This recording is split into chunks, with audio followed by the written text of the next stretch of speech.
Juno, suspecting that the white heifer was really Io, set Argus with his 100 eyes to watch her. Poor Io was very unhappy. Her father, the river god, did not know her, neither did her sister nymphs, but they used to pat the white heifer and give it grass from their hands. At last Io wrote her name with her hoof in the sands of the river bank, and then her father and sisters knew that the pretty white heifer was their own Io. She had no sooner revealed herself to her family in this way than Argus drove her away to a field that lay far back from the river, where the river god and the nymphs could not come, and then set himself down on the top of a high hill, meaning to watch her more closely than ever. Jupiter felt sorry for Io. Still, he did not dare change her back into her natural form, while Argus was watching her. But remembering how Mercury, when he was less than a day old, had stolen away the cattle of Apollo, he now sent this prince of thieves, this mischief-loving Mercury, to steal Io away from Argus. Mercury thought there could be no better fun. He laid aside his winged cap and his winged shoes, and dressed like the shepherds in that country. He carried his golden wand, the caduceus, in his hand, and as he walked along, played carelessly on a shepherd's pipe. Then, finding a few goats feeding at the side of the road, he drove them slowly before him. Argus found his watch rather tiresome, and was glad enough to talk to anyone who happened to pass by. He was very glad when he saw Mercury coming with the goats, and he invited the pretended shepherd to come and sit by him under the trees in the shade, and play on his pipe and tell stories. Mercury sat down on a stone by the side of Argus and began to play, very softly, so softly that the music was like the sighing of the wind through the branches of the trees. The day was warm, and there was no other sound except the shrill singing of the cicadas.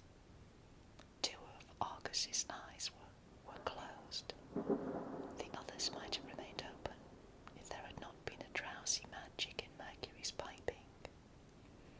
The soft notes came soothingly, slower and slower, and one after another. Argus's other eyes began to close, till only two remained open. These two eyes were very bright. They fairly twinkled, and they kept their watch on Io through all Mercury's playing. Then Mercury began to tell stories, and at last the two twinkling eyes closed like the others. Argus, with all his 100 eyes, was fast asleep. To make him sleep more heavily, Mercury just touched him lightly with the dream-giving caduceus, and then he triumphantly led Io away. Juno was very angry when she found that her wonderful watchman had slept at his post, slept with all his eyes at once. She said he did not deserve to have so many eyes if he could not keep some of them open. So she took all of his 100 eyes away from him and set them in the tail of her pet peacock, who was very proud to wear them. Ever since that day, all peacocks have had eyes in their tails.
Argus was troubled at hearing such a wish as this, but he had promised, and the gods could not break their promises.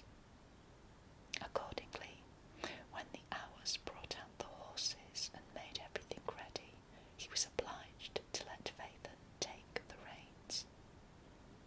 The horses of the sun were powerful animals, as fiery in their temper as any creature that ever lived, even in those days of fire-breathing bulls and dragons.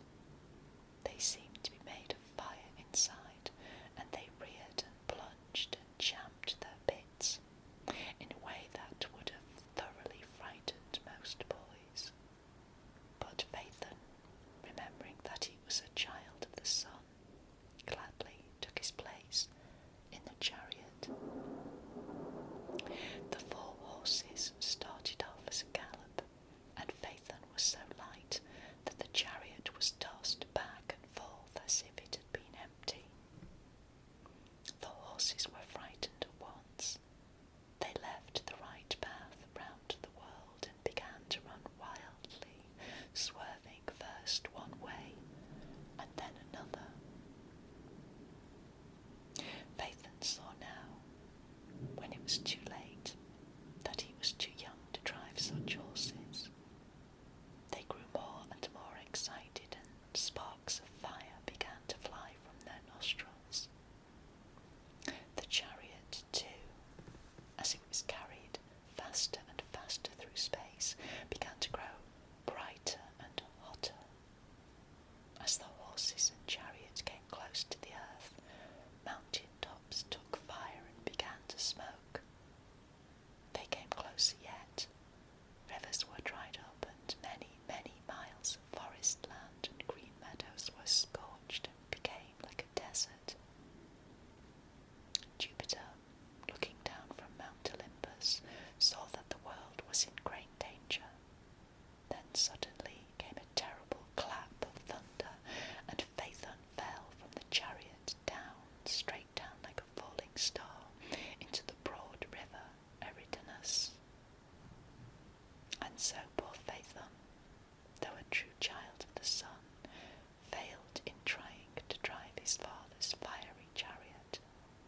Perhaps he would never have attempted so daring a deed, had it not been for the unkind taunts of his playfellows.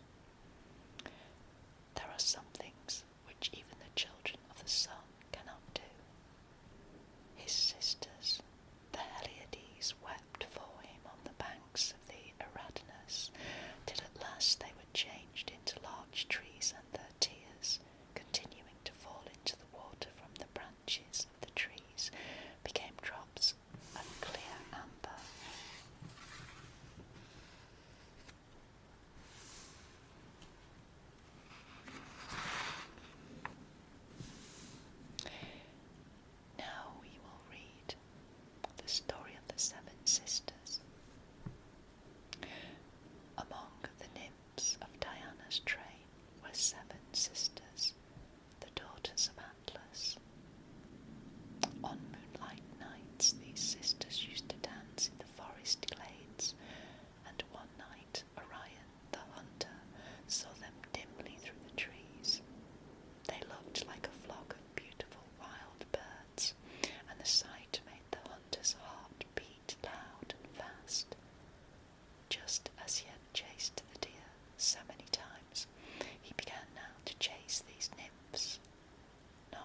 reached the sky, the 7 pigeons became 7 bright stars. There the stars shone in a little group, close together for hundreds of years. They were called the Pleiades. Long after the time when the frightened nymphs were changed first into pigeons and then into stars, one of the sisters left her place among the Pleiades that she might not see the fall of Troy. While his city was burning, she rushed madly through space, her hair flying out behind her, and men called her a comet. She never returned to her place among the Pleiades. At the end of his life on Earth, Orion too was placed among the stars. He is there in the sky to this day, with his lion's skin, his club, and his jewelled belt. Some people say that the Pleiades still fly from before him. And now we will read Endymion's Sleep. When the plains below were parched and brown and dusty with the heat of summer, on Mount Latmus all was so still and cool, so fresh and green, that one seemed to be in another world. The mountain was most beautiful of all at night, when the moon drove her chariot overhead and flooded every tree and all the grassy slopes with her pale light. Endymion was a young shepherd who led his flocks high up on the sides of this mountain, and let them browse on the rich pasturage along the margins of its snow-fed streams. He loved the pure mountain air and the stillness of the higher slopes, which was broken only by the tinkle of his sheep bells or the song of birds. There he dreamed his days away, while his sheep and goats were feeding, or at night he leaned his head on a log or a mossy stone and slept with the flock. Selene, the moon goddess, loved to visit Mount Latmus. In fact, the mountain belonged in some sense to her.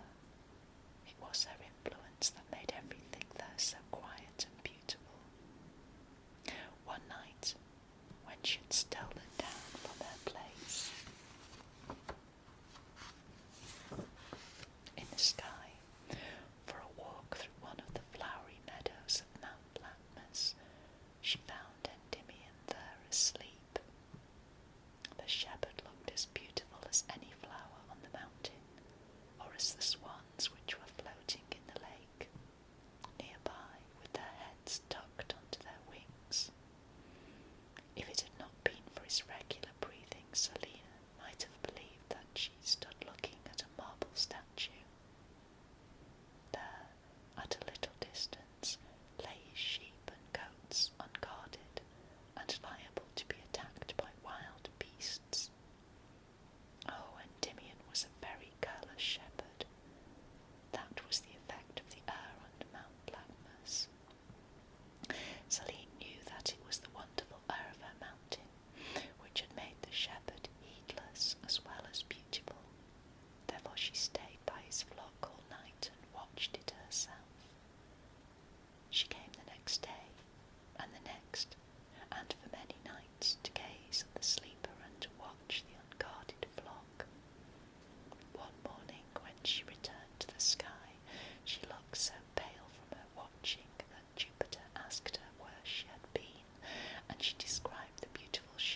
his baskets full of little shellfish, which were of a bright crimson or purple colour. He thought the colour of the little fish so pretty that he tried the experiment of dyeing Arachne's wools with them. The result was the most vivid hue that had ever been seen in any kind of woven fabric. This was the colour which was afterward called Tyrian purple, or sometimes it was called royal purple because kings liked to wear it. After this, Arachne's tapestries always showed some touch of the new colour. They now found a ready sale and in fact soon became famous. Arachne's family changed their little cottage for a much larger house. Her mother did not have to work in the fields any more, nor was her father any longer obliged to go out in his boat to catch fish. Arachne herself became as famous as her tapestries. She heard admiring words on every side, and I am sorry to say that her head was a little turned by them. When, as often happened, people praised the beautiful colour that she had been produced by the little shellfish, she did not tell how her father had helped her, but took all the credit to herself. While she was weaving, a group of people often stood behind her loom, watching the pictures grow. One day she overheard someone say that even the great goddess Minerva, the patron goddess of spinning and weaving, could not weave more beautiful tapestries than this plain fisherman's daughter. This was a very foolish thing to say, but Arachne thought it was true. She heard another say that Arachne wove so beautifully that she must have been taught by Minerva herself. Now the truth is that Minerva had taught Arachne. It was Minerva who had sent the little shellfish to those coasts, and although she never allowed herself to be seen, she often stood behind the girl and guided her shuttle. But Arachne, never having seen the goddess, thought she owed everything to herself alone, and began to boast of her skill.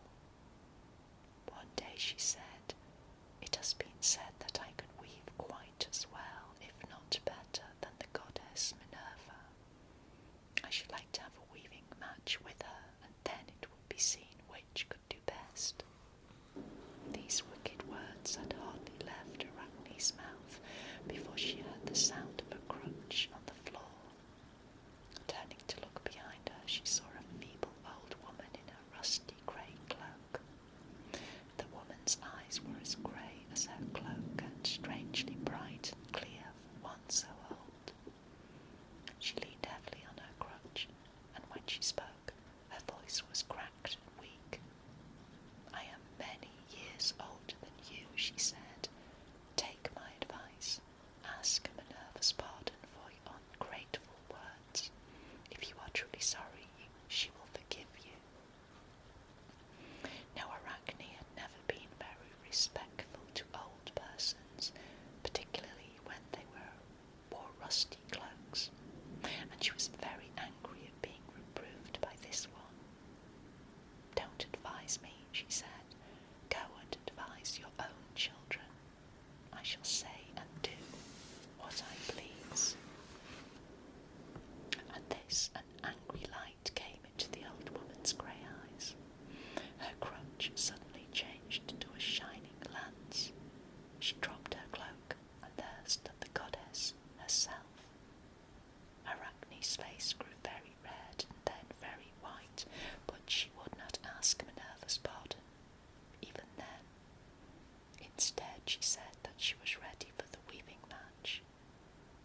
to pieces.